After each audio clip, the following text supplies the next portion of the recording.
Hello મિત્રો, કેમ છો બધા? મજામાં રહેશો.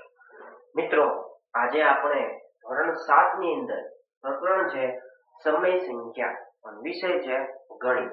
આપ સૌ જાણો છો કે હું ગણિત ભણાવી રહ્યો છું. મિત્રો, આપણે અગાઉના વિડીયોમાં આપણે દાખલા નંબર 3 અને 4 જોયો હતો. સોરી, 2 અને 3 જોયો હતો. તો વિડીયો ન જોયો હોય તો વિડીયો અવશ્ય જોઈ લેવો. આ બધા વિડીયો મળશે ક્યાંથી તમને? તો કે ધોરણ 7 ની એક પ્લેલિસ્ટ બનાવેલી છે, તેમાં તમને ધોરણ 7 ના દરેક વિડીયો મળી જશે ક્રમ વાઇઝ. આપણે દાખલાની શરૂઆત કરીએ. સંખ્યા રેખા દોરો. હવે આપણે અગાઉના ધોરણમાં રેખા વિશે માહિતી મેળવી હતી, બરાબર, છઠ્ઠા ધોરણમાં. અને આપેલી સંખ્યાઓનું તેના ઉપર નિરૂપણ કરો. અહીંયા તમે જુઓ તો એક આ ચિત્ર દોરેલું છે, એને કહેવાય રેખા. ઈ રેખા ઉપર તમે કોઈ પણ સંખ્યા દર્શાવો છો એટલે એનું નામ થઈ જાય છે સંખ્યા રેખા. સાવ સહેલામાં સહેલું છે. પેલા અંશમાં જોવાનું. અંશમાં કેટલા? 3. જો અંશમાં 3 હોય તો 0 થી સ્ટાર્ટ કરવાનું, 3 સુધી જવાનું. સહેલામાં સહેલું. ધન સંખ્યા છે કે ઋણ સંખ્યા? તો કે ધન સંખ્યા, તો 0 છે ને આ બાજુ લેવાનું. ક્યાં સુધી જવાનું? 3 સુધી જવાનું. 0 થી સ્ટાર્ટ કરવાનું, 3 સુધી જઈશું. 0 પછી 1 પછી 2 પછી 3. આપણો જે સંખ્યા રેખામાં જવાબ છે ઈ હંમેશા છેલ્લો હશે. તો 0 થી સ્ટાર્ટ કરવાનું, જવાનું ક્યાં સુધી? 3 સુધી. 3 સુધી કેમ? કારણ કે ઉપર કેટલા છે? 3. તો 3 સુધી જવાનું. હવે ઉપરનું કામ પૂરું. હવે એમ જોવો તો નીચે કેટલા છે? 4. તો કાંઈ કરવાનું નહીં, તમારે બધા છેદમાં 4 મૂકી દેવાનું. એ તમારો જવાબ. તો બધા છેદમાં 4 મૂકી દઈએ. છેદમાં 4 divide by 4 divide by 4 divide by 4. હવે 3/4 શું તમારી સંખ્યા રેખામાં ક્યાંય 3/4 છે? હા, એ હંમેશા છેલ્લું છે, વિચારવાની જરૂર નથી. તો આ થઈ ગયો તમારો જવાબ. એનું નામ આપી દઈએ a. તમારે જે આપવું એ આપી શકાય. બીજી સંખ્યા રેખા -5/8. હવે માઇનસ વાળી સંખ્યા છે તો આપણે 0 ની કઈ બાજુ જવું પડે? ડાબી બાજુ. તો 0 અહીંયા લઈ શકાય ના, આપણે જવાનું છે ક્યાં? ડાબી બાજુ. તો અહીંયા તો સંખ્યા રેખા પૂરી થઈ જાય છે, તો મારે 0 અહીંયા લેવું તો ચાલે? અહીંયા લઈ લેવાનું. જવાનું ક્યાં સુધી? તો કે અહીંયા -5 સુધી છે, -5 સુધી જવાનું. તો -5 સુધી જઈશું. 0 -1 -2 -3 -4 -5. હવે બધાયના છેદમાં કેટલા મૂકવાના? 8.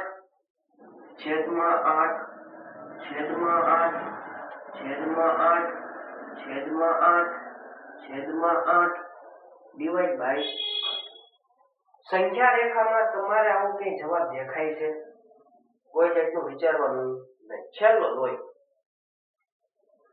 આને કહી દેવું તમારે જે નામ આપવું એ અપાય. એ ત્યાર પછી પછીની રકમ -7/4. માઇનસ રકમ છે તો 0 કઈ બાજુ લેવો પડે? અહીંયા લેવો પડે. જવાનું ક્યાં સુધી? -7 સુધી જવાનું. તો -7 સુધી જઈએ. 0 -1 -2 -3 -4 -5 -6 -7.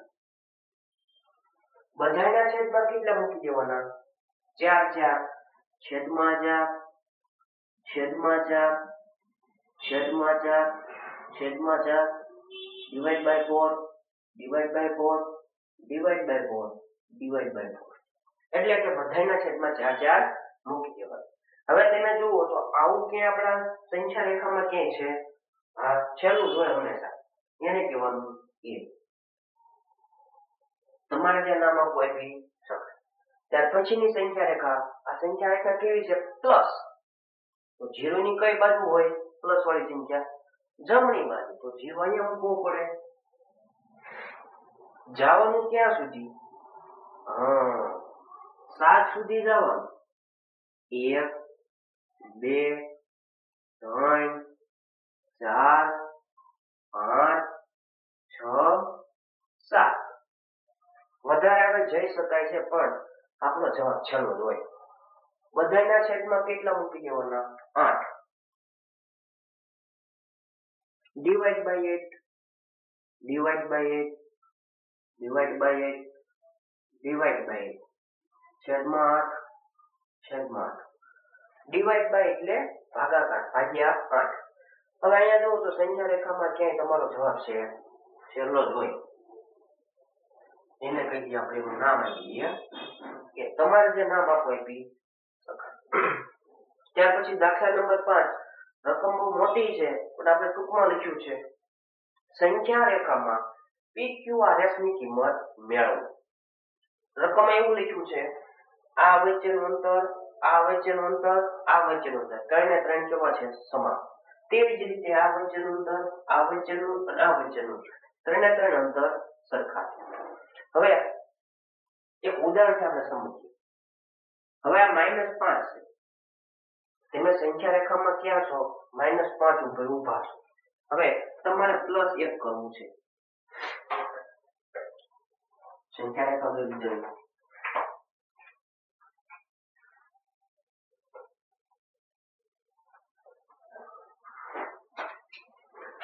-5 ઉપર તમે ઊભા છો. હવે તમે +1 કરો તો તમે કઈ બાજુ ખસો? તો માઇનસ પ્લસ માઇનસ, 5 માંથી 1 જાય તો 4. મોટી સંખ્યાની નિશાની, તો જવાબ આવે -4. હવે તમે જો -5 ઉપર ઊભા હતા, પ્લસ કર્યા, +1 કર્યા, તો તમે ગયા ત્યાં? તો કે સંખ્યા રેખામાં જમણી બાજુ તમે કૂદકો માર્યો કહેવાય. 5 ઉપર ઊભા હતા, -5 ઉપર, +1 કરો તો કૂદકો કઈ બાજુ લાગ્યો? જમણી બાજુ. બરોબર. હવે જો આ માઇનસ કરું, -5 -1, માઇનસ માઇનસ પ્લસ, 5 ને 1 6. મોટી સંખ્યાની નિશાની -6. 5 ઉપર ઊભા હતા, -5 ઉપર ઊભા હતા. હવે તમે -1 કર્યા, તમે કૂદકો કિંમત માર્યો, આ બાજુ માર્યો કૂદકો. બરોબર, ડાબી બાજુ. હવે એક કોન્સેપ્ટ અહીંયા લાગે છે. જો પ્લસ કરું તો જવ કિંમત જમણી બાજુ, જો માઇનસ કરું તો કૂદકો લાગે કિંમત ડાબી બાજુ. એટલે તમારે અહીંયા માઇનસ મૂકવા પડશે. ડાબી બાજુ જવું હોય તો, જો જમણી દિશામાં જવું હોય તો તમારે પ્લસ કરવા પડે.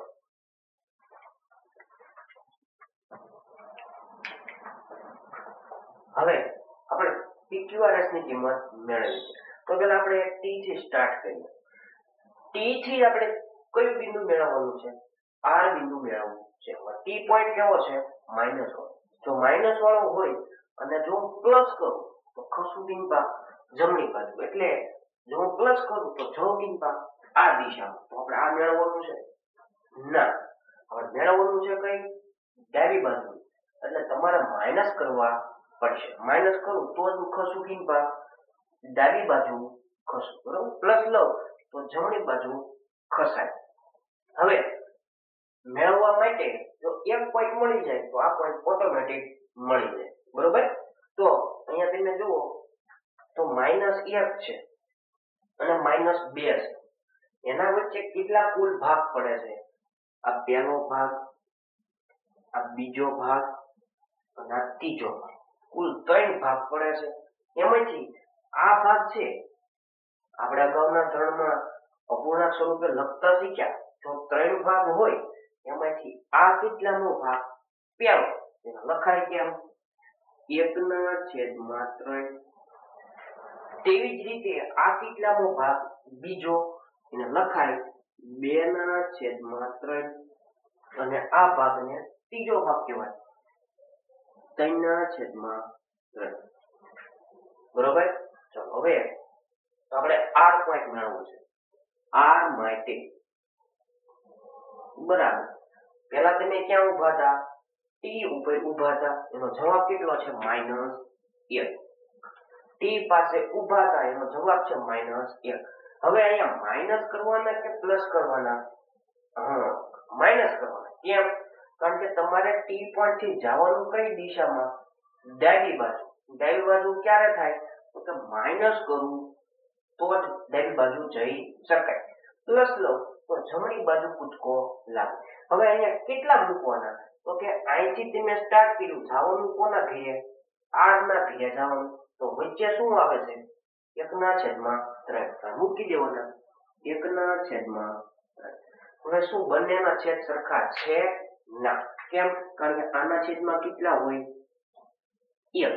બેના છેદ સરખા ન હોય તો ચોકડી ગુણાકાર અથવા લસા લેવો પડે.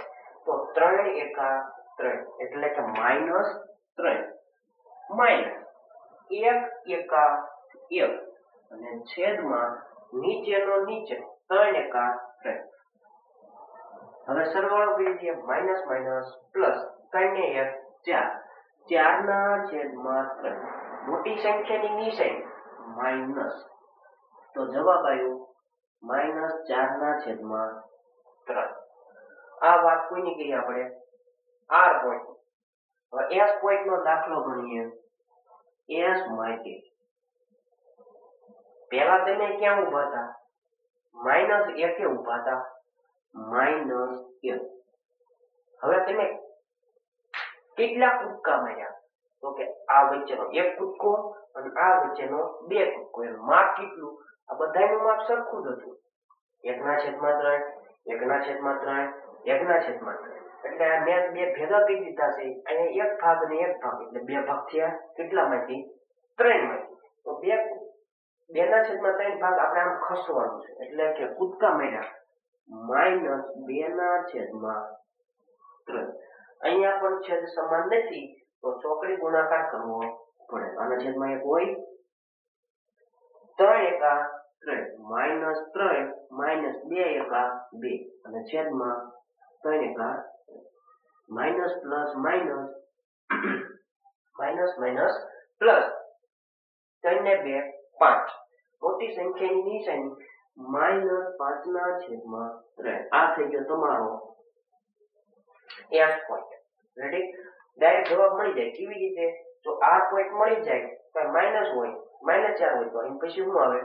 -5/3. આપણે અહીંયા એવી રીતે દાખલો ગણીશું. ચાલો એક ગણવાનું પછી જવાબ મળી જશે. તો આપણે પહેલા પોઈન્ટ p માટે મેળવીએ. p માટે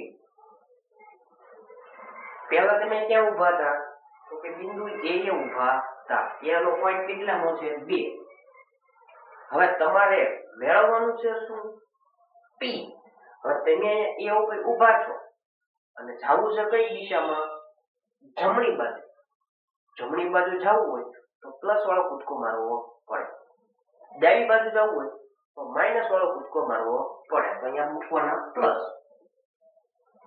સેમ 2 અને 3 વચ્ચે કેટલા ભાગ છે? 3. પણ લખાય કેમ?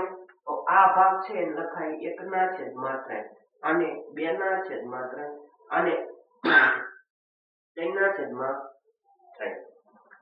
બરોબર? 3 ભાગ છે તો દરેક ભાગ આપણે લખી. બધા ભાગ સરખા છે. હવે આપણે પેલા p પોઈન્ટ મેળવવો છે તો કેટલું અંતર કાપ્યું એને? 1/3.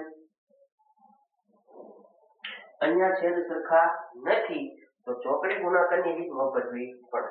2 તેરી 6 પ્લસ 1 એકા 1 એના છેદમાં 6 ને 1 7/3. આ થઈ ગયો તમારો p પોઈન્ટ. હવે આપણે મેળવવો છે q પોઈન્ટ. q માટે હવે ડાયરેક્ટ મેળવવાનો છે. અહીંયા તમે 7 છે તો 7 પછી કોણ આવે? તો જવાબ આવી ગયો 8/3. એક મળી જાય તો ઓટોમેટિક બીજા પોઈન્ટ મળી. આ એના દાખલાના જવાબ. જો મિત્રો તમને આવા વિડીયો ગમતા હોય તો ચેનલને લાઈક, શેર અને સબસ્ક્રાઇબ કરવાનું ભૂલતા નહીં. અને તમારા મિત્રોને પણ આ વિડીયો શેર અવશ્ય કરજો જેથી કરીને મિત્રો પણ હોશિયાર થાય અને તમે પણ હોશિયાર થવાનું છે તમારે.